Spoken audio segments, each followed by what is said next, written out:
ভলেন্টিয়াররা ঘাস কাটছে ওখানে, মেয়েদের বসে আছে ওখানে।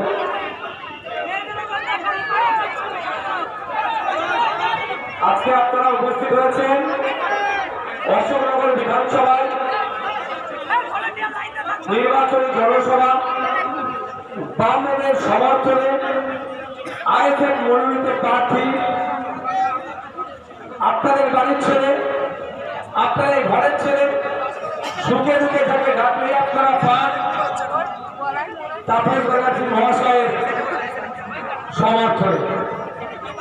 বন্ধুগণ, আমার ভুল বেকার বক্তারা, বামপন্থী যারা আছেন, আইএসএফ এর নেতৃত্বরা যে বক্তব্য তথ্যভিত্তিক দিয়েছে, আমাকে আর নতুন করে কিছু বলতে লাগবে না মনে হয়।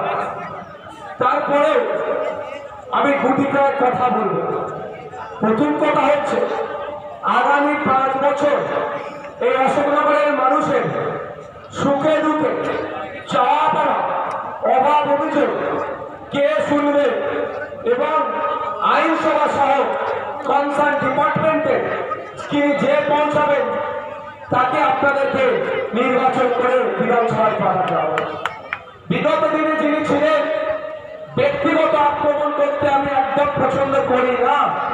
তারপরে মিডিয়ার মাধ্যমে, সোশ্যাল মিডিয়ার মাধ্যমে আপনারা দেখেছেন, কোন একটা জায়গায় গিয়েছিলেন তিনি পানীয় জলের সমস্যা থাকার জন্য, কোন একটা সমস্যা থাকার জন্য তাকে যখন প্রশ্ন করেছে, তিনি বলেছেন তুমি আমাদেরকে ভোট দিওনি, অমুককে ভোট দিয়েছ, অর্থাৎ পরিষেবাও ঠিক করে পাবে না।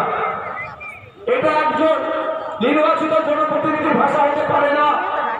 আমরা যখন কন্টেস্ট করি তখন আমরা নির্দিষ্ট একটা দলের বা নির্দিষ্ট কিছু দলের সমর্থনে